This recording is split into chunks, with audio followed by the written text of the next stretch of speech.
Bonjour à tous et bienvenue dans Cult & Click pour une vidéo de presque qualité. On va parler de Shang-Chi et la légende des 10 anneaux. On est là avec l'ami Kerr.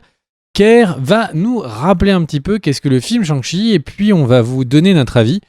Et sans doute que Kerr terminera par un point intéressant. Je suis moi-même en attente. C'est quoi ce piège où tu me dis bon salut à tous, alors je termine avec un point intéressant. Donc Shang-Chi, c'est quoi? C'est un nouveau film Marvel de la phase 4, premier film avec un personnage asiatique dans le rôle phare, qui est réalisé par Destin Daniel Cretton, qui était le réalisateur d'un film qui s'appelait States of Grace, notamment en 2013, qui avait fait parler avec Brie Larson, qui est devenu depuis Captain Marvel. Au scénar, on a donc Destin Daniel Cretton, toujours lui-même, mais aussi Dave Callaham, qui a pondu récemment des scénars qui sentaient bon les WC, comme Wonder Woman 1984 ou Mortal Kombat. C'était lui, donc il n'est pas toujours inspiré au scénar, et j'espère que, mon cher Greg, et accroche-toi bien au canapé, j'espère qu'il est extrêmement bien inspiré, parce qu'il est également au scénar de Spider-Man Into the Spider-Verse 2, donc il n'a pas intérêt de se louper, et il avait fait avant également les Expendables. Donc voilà pour le scénariste. Oui, j'ai beaucoup parlé du scénariste. Et parlons maintenant du casting. Au casting, on a Simu Liu dans le rôle donc de Shang-Chi. On a la rappeuse, actrice Awkwafina. J'espère que j'ai pas massacré son nom. On a Tony Leung, Menger Zhang, Fala Chen, Michel Yeoh de Tigre et Dragon, bien évidemment. Le roumain Florian Munteanu. Voilà à peu près pour le casting, et je ne vous dis pas qui du MCU intervient dans le film, je vous laisse la surprise. Une vidéo, on va commencer avec un avis, j'ai envie de dire sans spoil, et une partie avec spoil si on a des trucs spoil à dire, peut-être pas, on verra. En tout cas, le premier qui s'y colle pour donner son avis, c'est l'ami Greg. Vas-y mon cher Greg, qu'en as-tu pensé de Shang-Chi et la légende des 10 anneaux? Eh ben, j'ai trouvé bien sympathique ce petit film. Vraiment, ils ont un petit budget, mais ils savent bien l'utiliser, et ça fait plaisir. On a vraiment eu pas de bol avec une Black Widow qui était vraiment, je trouve, au rabais. Une thématique de famille mal utilisée, un personnage vraiment un méchant. Sans saveur, sans odeur, sans charisme, même si certains diront avec phéromone. Et le truc, c'est que là, en fait, c'est tout l'inverse. On a un film qui parle de famille, c'est bien fait. On a un personnage principal qui réussit à être bien sympathique pendant tout le film. Et on a un méchant qui est méchant, mais aussi qui est joué par un Tony Leung extrêmement bien. Alors, j'entendais quelqu'un qui disait que souvent les Marvel sont réussis quand les méchants sont réussis, et quand on ne sait pas vraiment si c'est plus le film du héros que le film du méchant. Et mince, j'aurais dû m'approprier ces propos pour une fois qu'on disait quelque chose d'intéressant sur la chaîne. Et en fait, je trouve que c'est complètement le cas dans ce film, c'est-à-dire que Tony Leung est presque autant le héros du film que Shang-Chi. Et ça donne énormément de sel au film, c'est-à-dire que l'histoire qui vit dans le passé, pour ne pas spoiler, est aussi intéressante que l'histoire présente avec Shang-Chi. Ils se sont parjurés. Ils doivent se fouetter chez Marvel, et particulièrement Kevin Feige, qui d'habitude ne ment pas, mais là il avait menti. Il avait dit à l'époque, il y a bien longtemps, après je crois que c'était après Ant-Man, qu'il n'y aurait plus de film origin story, et en fait c'est pas le cas, c'est complètement un film origin story, mais c'est très bien. Moi j'ai toujours trouvé que c'était très étrange, parce que qu'est-ce qu'il y a de mieux qu'une origin story, ce moment où en fait quelqu'un doit faire le choix de devenir un héros, le fait de savoir pourquoi, comment, c'est ce qu'il y a souvent de plus intéressant, et ce qui rend souvent les films numéro 2 un peu mou. Et là, vraiment, je trouve que le film a beaucoup de qualité. Le film est plutôt visuellement très réussi. Le film est fondamentalement bien rythmé. Il y a des belles surprises, on n'en parle pas pendant la partie non-spoil. Et chose qui, pour moi, est la plus grande surprise du film, c'est-à-dire qu'on le savait, Marvel et Disney derrière, hein, vous le savez, c'est Mickey qui, depuis ses mains gantées à 3 doigts, mène la danse. Et en fait, ils avaient prévu de conquérir le marché chinois avec leur super-héros chinois. Ils avaient rendu déjà The Ancient One, la sensei, la boss de Doctor Strange, ce qui était un moine tibétain, il l'avait transformé en dame celtique. Donc ils avaient fait vraiment beaucoup d'efforts pour faire plaisir au marché chinois particulièrement. Là, ils sortent un film qui est clairement à destination du marché chinois. Et du coup, quand un film est autant formaté pour une raison commerciale, souvent c'est l'échec. Et là, en fait, c'est pas le cas. Là, c'est vraiment fait avec amour de la culture chinoise. Des personnes qui parlent mandarin ont largement dit à quel point les traductions, donc il y a plein de moments où ils parlent en mandarin, ou en tout cas en cantonais, en tout cas en chinois, je suis désolé, je connais ni l'un ni l'autre. Et en fait, quand ils parlent en chinois, ils ont, il y a des, comme d'habitude, il y a des sous-titres. Et en fait, visiblement, les sous-titres n'arrivent pas à faire passer toutes les nuances du langage. Donc ça veut dire que c'est bien des dialogues qui ont été pensés en chinois et pas pensés en anglais puis traduits par quelqu'un qui a fait ça en sous-main pour le scénariste. Donc vraiment un film qui a été fait avec amour de la culture chinoise, avec amour de la licence Shang-Chi, ils le respectent.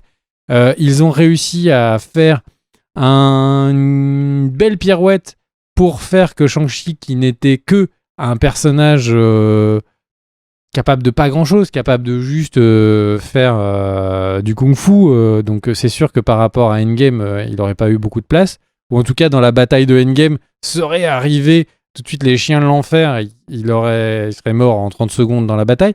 Et en fait, ils ont réussi à le rendre important pour le MCU. Ils ont réussi à en faire un film qui fait avancer le MCU, ce que ne faisait pas, pas suffisamment Black Widow. Donc vraiment, je suis très enthousiasmé. Vraiment, en fait, il y a tous les éléments. Ça ressemble, ça a le goût, l'odeur et tout, d'une vraie volonté marketing. Ils ont fait avec le Wakanda un truc qui était un film qui était vraiment une volonté d'aller parler à un continent, à une culture large parce que c'est pas que l'Afrique, c'était une culture large des Noirs américains, etc.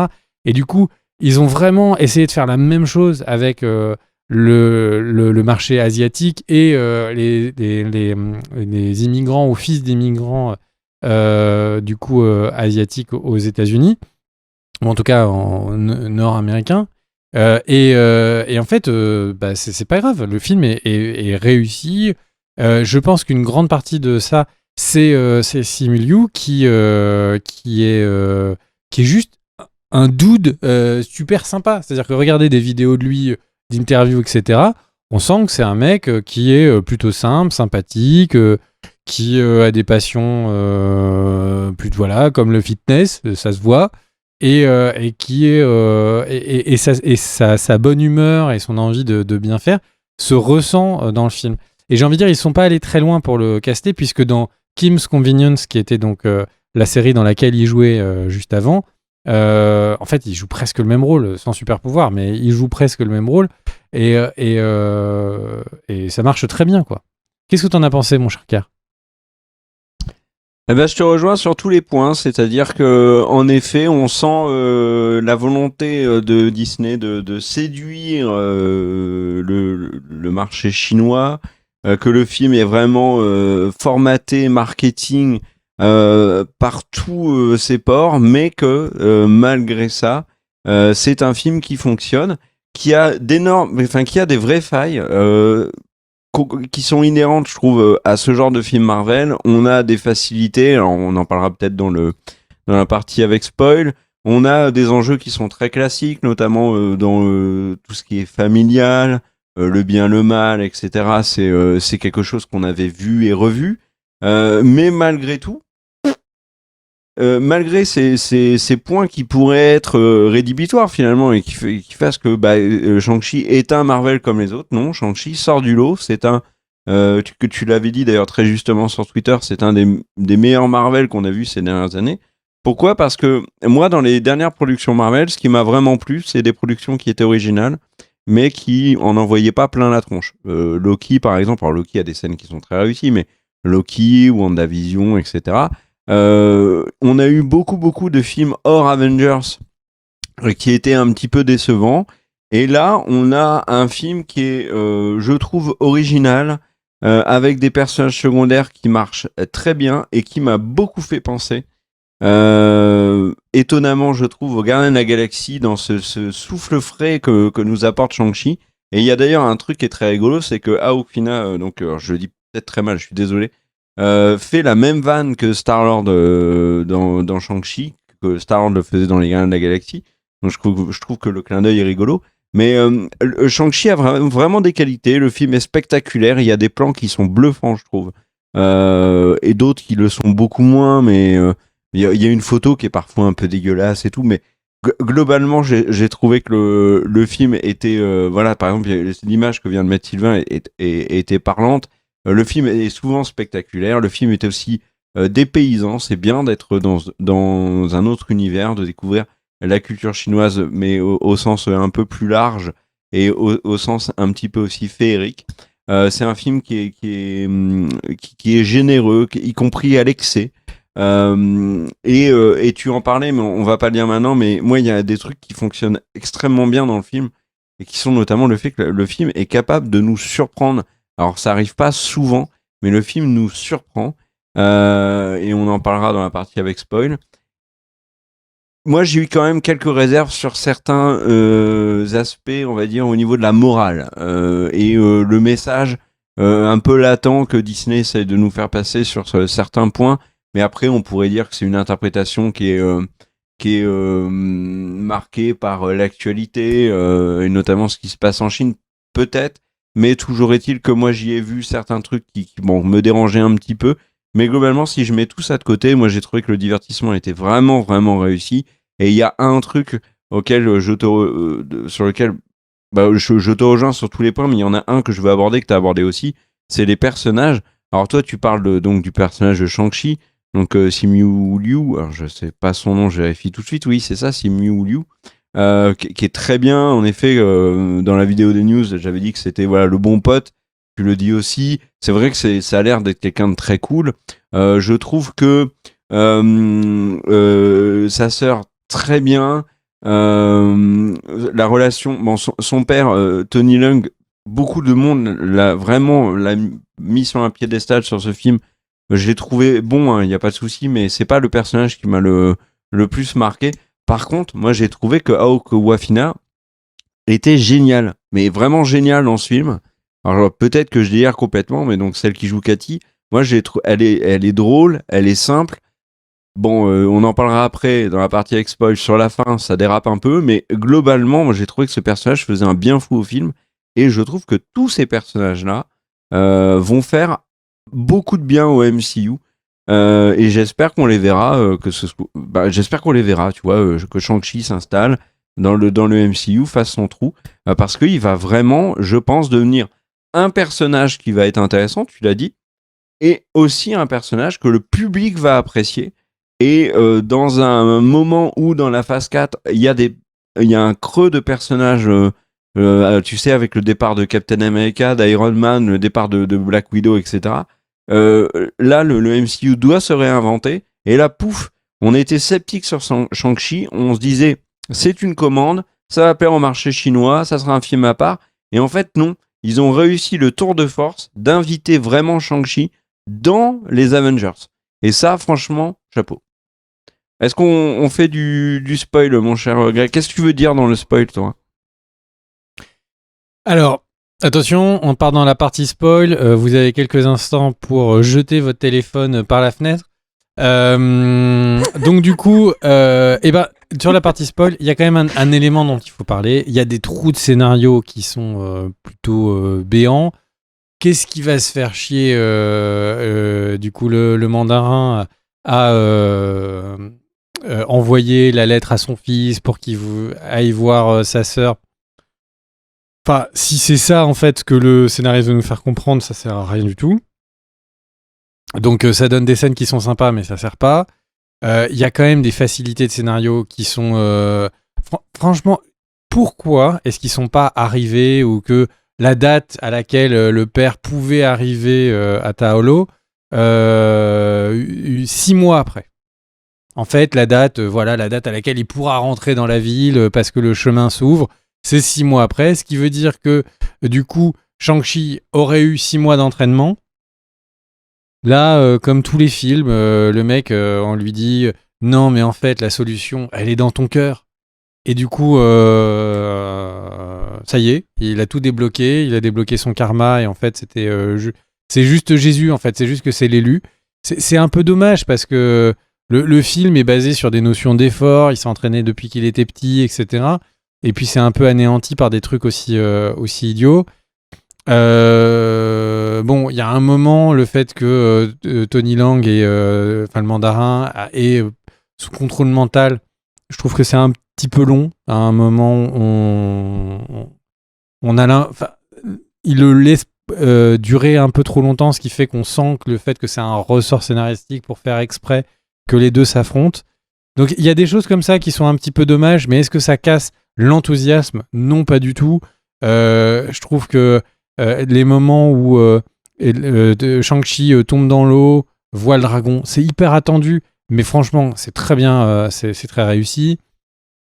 On s'attend depuis le début à avoir un coup de Kamehameha, on l'a.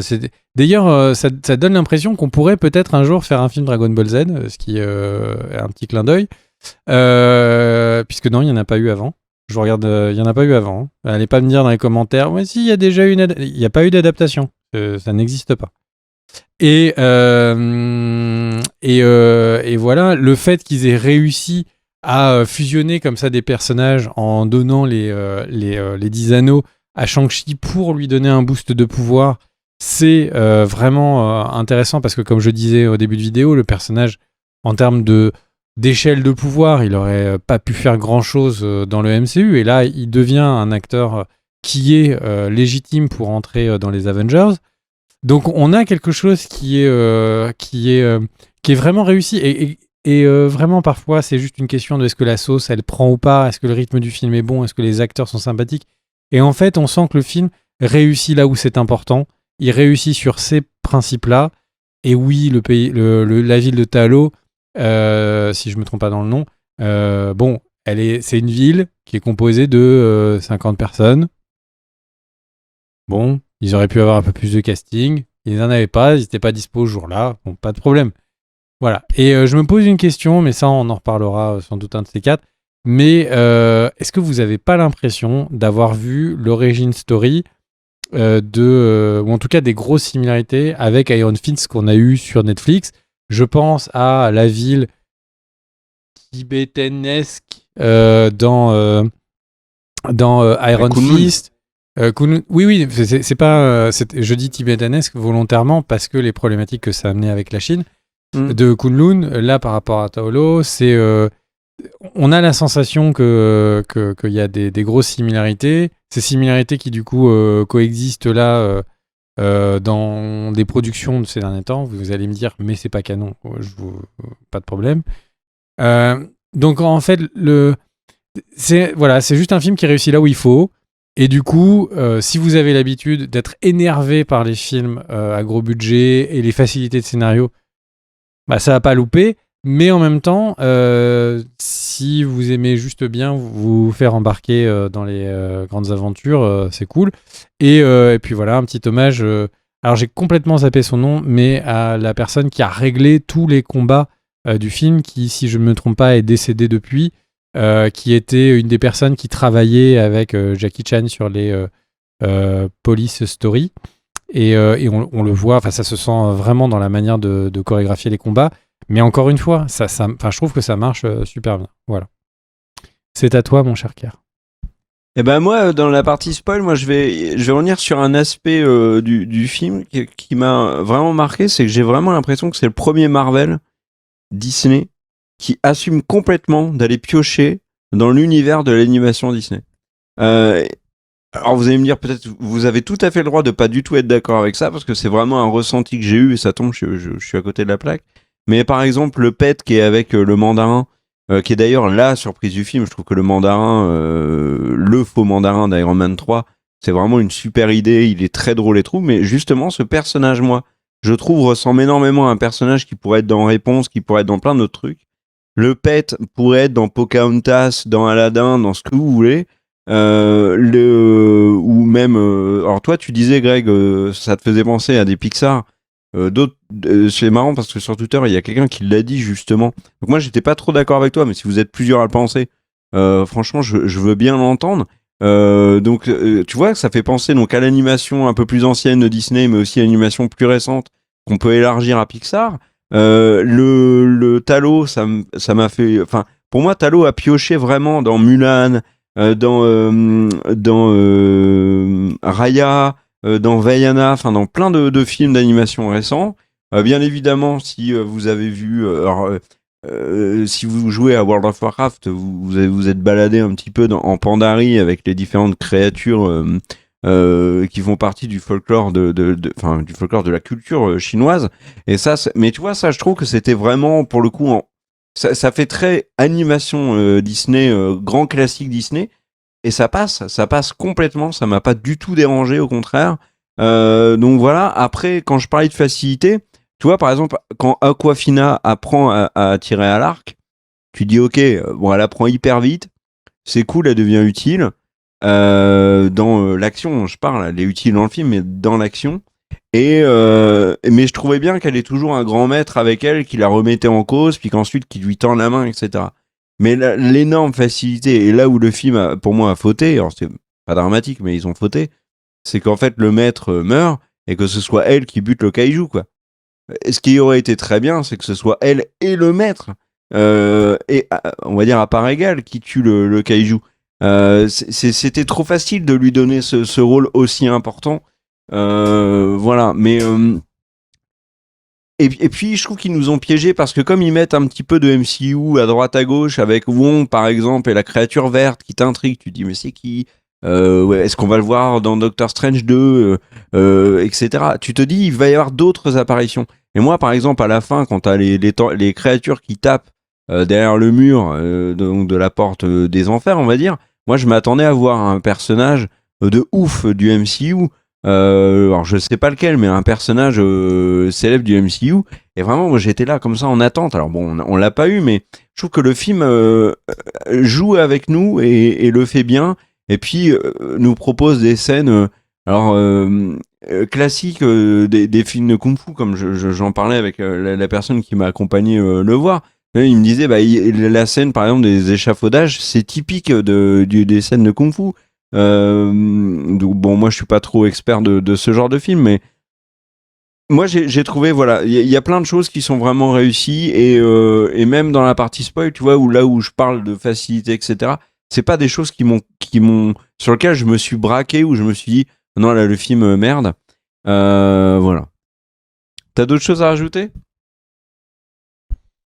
Non, et bah écoute, moi je pense qu'on a tout dit, et du coup on va vous laisser aller voir le film si c'est pas déjà fait, ou nous dire ce que vous en avez pensé dans les commentaires. En tout cas, moi je trouve que c'est un vrai plaisir, un vrai retour pour aller au cinéma.